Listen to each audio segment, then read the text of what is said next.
today is also the release of my brand new film called The Man in 3B. You and Breely, you have a new film coming out. Tell us about the film. The film is called The Man in 3B. First of all, thank you for bringing me on the show. Let me, Yes, of course. Absolutely. So it's called The Man in 3B, and it's based on a New York Times best-selling novel by Carl Weber entitled The Man in 3B. Basically, it's about a man who moves into this apartment building in Queens, New York. Kind of befriends everyone. The ladies are loving him. This is Lamine. And the guys are kind of liking him. Some are cool on him. Some are a little suspicious about him. But ultimately, everybody that's connected to him, we're following their stories. Kind of like how, in Crash and certain movies like that, it spins off and you start seeing who these people's stories are in the building. Okay. But they're all still connected to the Man in 3B. And then a murder happens. And everybody that's connected to the Man in 3B, anybody could be a suspect. So then, and there goes the movie. It's like becomes like a whodunit. Right. Yeah. Wow. So a lot of twists and turns. Now you're not just a director. You also have a background in editing. Yes. And so a lot of my questions stem from like, do you ever get? I mean, is that hard for you to sit down and edit a film after you've directed? Yes. Because there's that stigma with directors where they say don't edit your film. So do you ever run into that issue? No. Let me tell you why. Because what I do is I have a really good sense. This could be a good thing and a bad thing. Okay. A woman might say this is a bad thing, but I have a good sense of disconnection with certain things. Okay. Right. So I would say that's see when it comes to these are certain things. Certain things. Oh, right? Okay. But so what I'm saying is, when I'm in the moment, I'm in the moment. When I'm directing, I'm directing. Yeah. Then I remove myself for like a week. And I come back into it like a new editor, and I take it off the table. I don't even get caught into the directing has been done in my mind. I'm now as an editor, thinking about it from only an editing point of view. How to best tell the story of what I shot, what's been in the can. Right. Because if you get caught into what you shot as a director, you're now losing what an edit is all about, which is there's a whole nother level of creativity that can go into.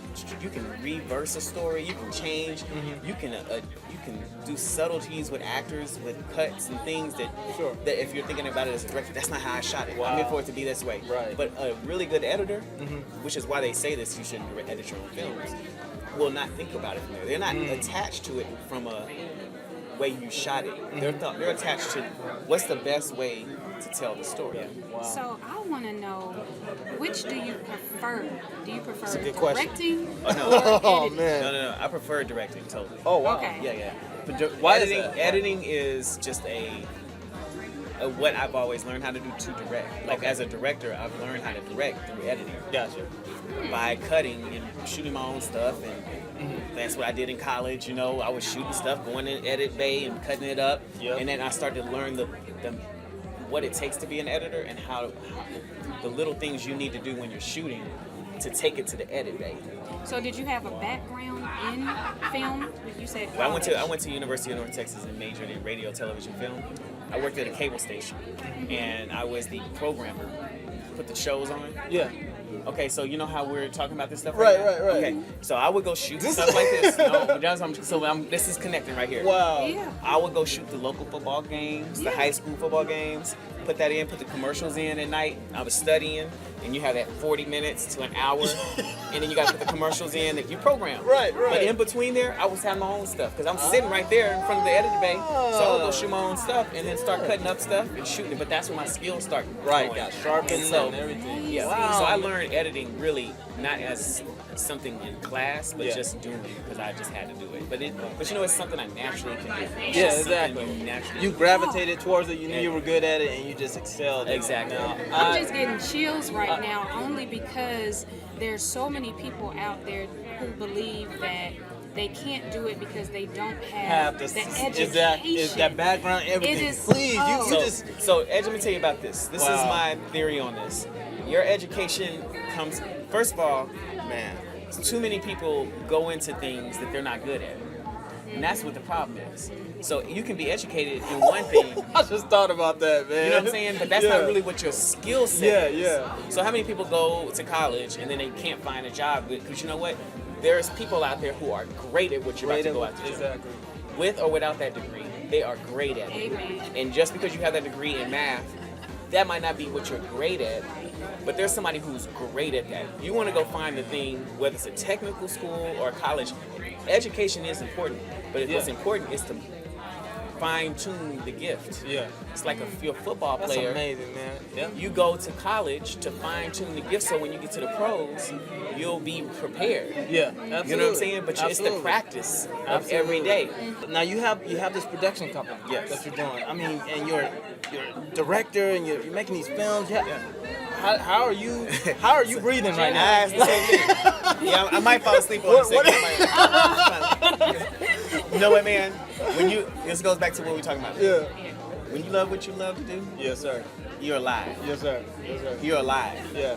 I love what I do, man. Yeah. I'm excited about what the possibilities are for the Man in 3B. Right, What's right. going to spin off for that. Yes. And how you can maximize this. And I'm excited about what we do, the opportunities that we can do and give other people to be able to see their dreams manifest through something that, as a vessel, when we create projects, we're helping other people live their dreams too.